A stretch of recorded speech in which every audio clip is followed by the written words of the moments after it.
High Desert State Prison, located in Lassen County, California, would first open its doors in 1995 and today houses over 2,500 minimum, medium, and max security custody inmates. Back on May 3rd, 2024, at approximately 9:31 a.m., two of those incarcerated individuals, John Patch and Zachary Harris, would allegedly attack a fellow incarcerated person by the name of Scott Cook. Using two inmate manufactured weapons, they would attack Cook, and although Cook would sustain multiple stab wounds and was able to get life-saving measures performed rather quickly, he was pronounced dead at 9:53 a.m. On hate crimes, Fox News has uncovered a disturbing trend in racially motivated attacks. Aiden Pickering is here now with part one of his special investigation. Aiden. Well, John, Christine, it's about skinheads fighting skinheads. Some believe that rivalry is creating a vicious cycle of violence in which innocent victims are being caught up. Tonight, in a Fox News investigation, the story behind the story, the anatomy of a hate crime. The testimony of a 14-year-old boy shocks a hushed courtroom in a little publicized case in LA, held in the same building as the O.J. Simpson trial. You're a white supremacist, is that correct? Yes. As a white supremacist, what do you believe in terms of white supremacy? I believe in having our own Aryan race. And is that a white race? Yes. Okay, can blacks be part of this? No. A preliminary hearing involves three alleged white supremacists, all facing the possibility of life in prison after a shooting earlier this year in the Antelope Valley. Racism's f***ing ignorant. And there's a unique backdrop to this crime involving a conflict between rival groups of skinheads, a setting, some say, that makes this type of crime more likely to recur. Heads shaved, one skinhead piles upon another, members of the same group in Lancaster letting off steam. A party house, where the dog is the only one with hair. This is Kibbles. Hey, check it. Who is it? Unless girlfriends come over. But look at the insignia. The O, and then the L, and then the R. And you'll find these guys are very different from what most people think of as skinheads. All skinheads aren't racist, and the original skinheads weren't racist either. They call themselves Skinheads Against Racial Prejudice, or Sharps. What's up, man? They just like the skinhead look and point out the movement was founded in fashion. Psycho City right there. Not fascism. But with many skinheads embracing hate and Hitler, the Sharps are prepared to fight their racist lookalikes. White power. Not many street corners away from the Sharps are Lancaster's other skinheads. They ain't skinheads, this is skinheads right here. White power. Straight up white power. These teens say they're members of a brotherhood called Nazi Lowriders. Others go by the name Peckerwoods. They are racist and spew a vocabulary of violence and hate.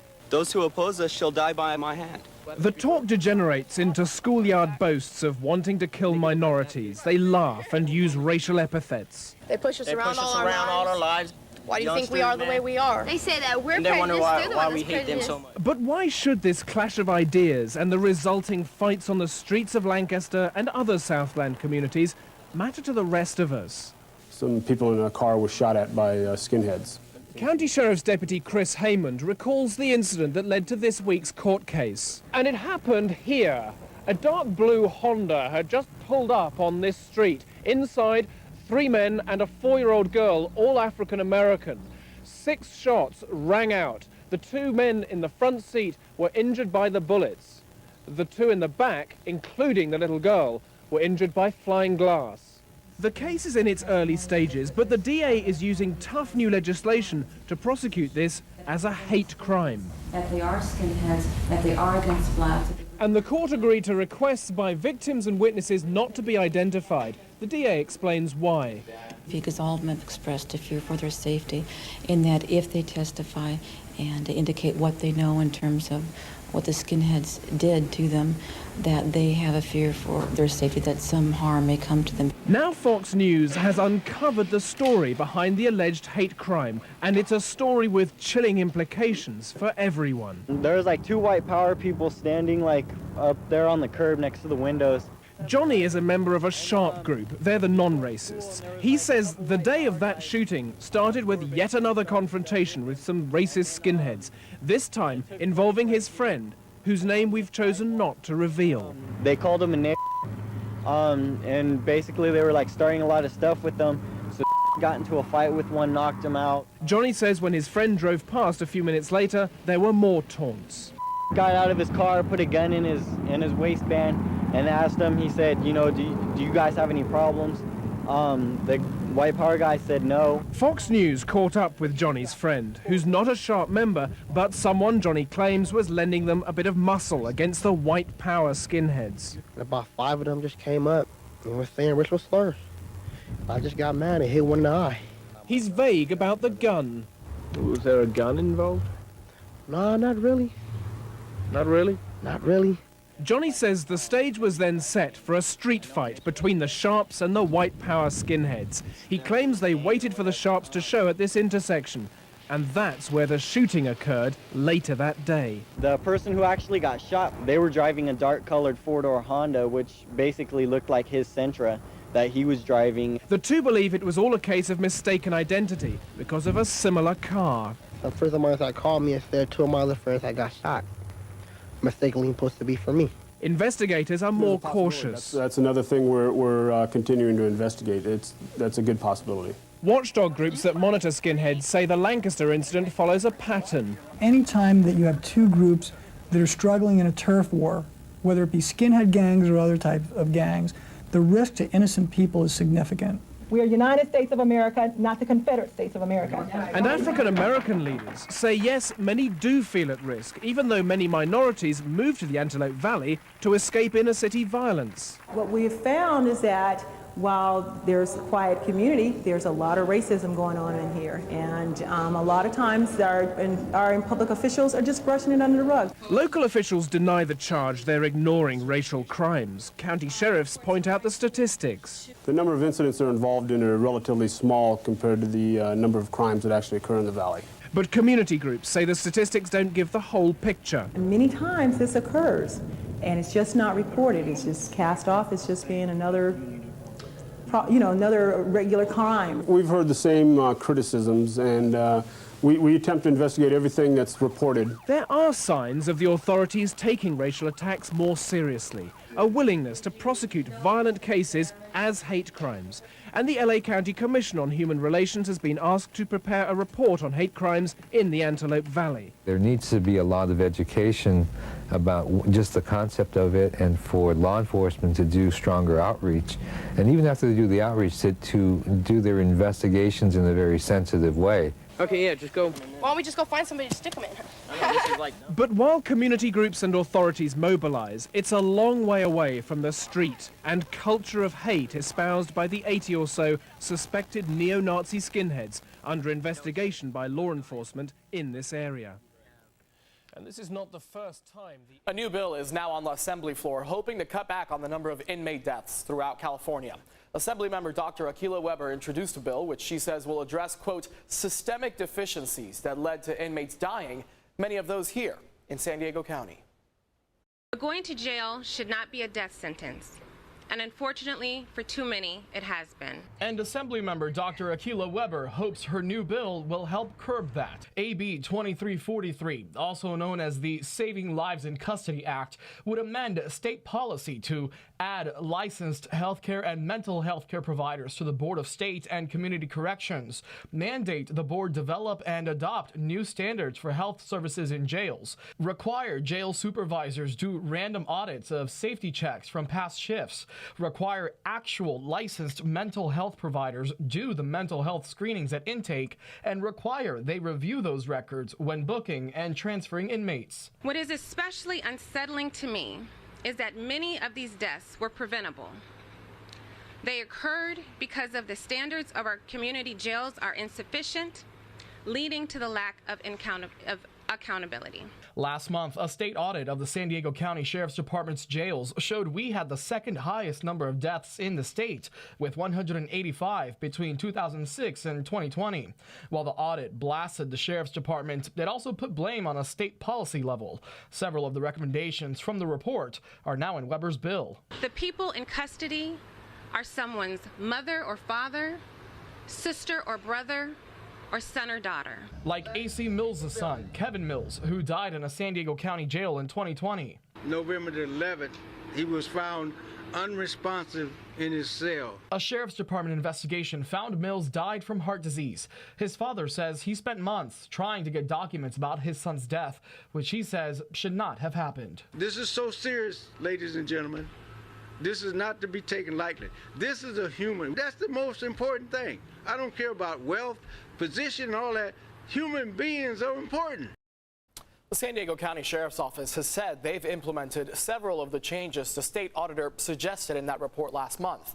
The bill is moving through the state legislature with hearings and amendments. It's now heading for a hearing with the Committee on Public Safety. What's going on, you guys? Welcome back. Another episode of Green Lit Gang TV. Much love, much appreciation. Thank you guys so much for checking out the video today. It means a lot that you are here. Really quick, before we jump into the video, let's do the intros. If you are new to the channel, welcome. Thank you for taking the time to watch the video. I appreciate it. If you do like it, go back, check out some other videos, check out some other content, and let me know what you think. If you are a returning individual to this channel, a regular viewer, a subscriber, then guys, you already know how much you mean to me. Thank you so much. This year, to sum it up, has just been truly, truly humbling. And lastly, if you like what you see, if you like what you hear, hit the like button, hit the comment button, engage in some conversation, and smash the subscribe button. Let's go. All right, guys, so today's story, as you heard in the intro, we're going to be sticking with CDCR. We're going to be going back to High Desert State Prison in Susanville, California. High Desert State Prison, man, seems to be a prison we cover quite often. It seems to be a very violent place where a lot of murders, a lot of attacks, assaults, whatever you want to call them, they seem to occur quite often. Such was the case back on May 3rd, 2024. Scott Cook was attacked by John Patch and Zachary Harris. So we're going to be reading from the article from the CDCR's website, their press release. Then we're going to be going into some background. I got some really good background on our victim, Scott Cook. Also on one of the alleged perpetrators, John Patch. Kind of interestingly enough, Zachary Harris, he's got the San Diego skinhead tattoo, a lot of the other extreme facial tattoos. Wasn't able to find really good bits of information on his backstory. We're going to be reading from all these guys' charges, and they do all seem to have a very, very violent past. And you can see kind of how it culminates with this attack on Scott Cook. But let's start with the CDCR's press release, and we'll go from there. California Department of Corrections and Rehabilitation officials are investigating the May 3rd, 2024 death of an incarcerated person at High Desert State Prison as a homicide. At 9:31 a.m., two incarcerated people, John Patch and Zachary Harris, allegedly attacked another incarcerated person, Scott Cook. Two inmate manufactured weapons were recovered at the scene. Staff immediately responded to the attack and discovered that Cook sustained multiple stab wounds. Life-saving measures were performed, and he was transported to the triage and treatment area. Cook was pronounced deceased by medical staff at 9:53 a.m. No staff or additional incarcerated people were injured. Both suspects have been moved to restricted housing pending investigation into this case. Officials have limited population movement on the yard to facilitate the investigation being conducted by HDSP Investigative Services Unit and the Lassen County District Attorney's Office. The Office of the Inspector General was notified, and the Lassen County Coroner will determine Cook's official cause of death. Kind of annoys me that they always say that. It's just like, man, just be straight up. You already know what his cause of death was. See all those stab wounds, all those puncture wounds. I could see if it was like a possible overdose or maybe they thought it was a suicide. But in this case, a lot of guards, corrections officers, they saw it with their own two eyes. You already know what it is. Scott Cook, the victim in this case, 49 years old, was received from San Bernardino County on November 16, 2000, sentenced to life without parole for first-degree murder, carjacking, kidnapping, grand theft with use of a firearm enhancement. He was also sentenced in Kern County to 16 years, 8 months for assault by a prisoner with a deadly weapon or force likely to cause great bodily injury, an in-prison offense. Second striker as well, 2 counts, and possession manufacture of a deadly weapon by a prisoner, also an in-prison offense as a second striker. Like I said, man, these guys were very violent individuals. They picked up a lot of charges after they got to prison. Zachary Harris, 36 years old, was received from San Diego County on July 21st, 2021.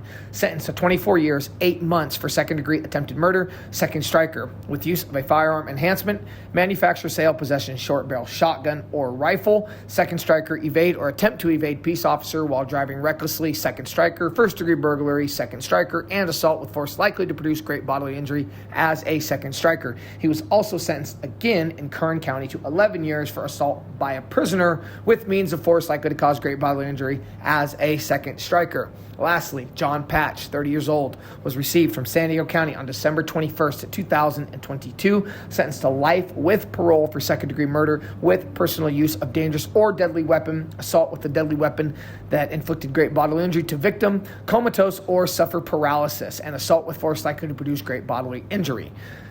That is a mouthful. Good Lord, man, these guys are doing a lot of damage on the streets and while behind bars. All right, we're going to be starting with the background on our victim, Scott Cook. Now, his crime actually goes the furthest back. This homicide that he was involved in was a very gruesome one. Definitely made headlines at the time. Took place in 1996. Now, I was able to find an appeal that Scott Cook filed, and I love finding the appeals, guys, because you're able to get the statement of facts, and it just, to keep it simple, there's just a lot more information in these appeals.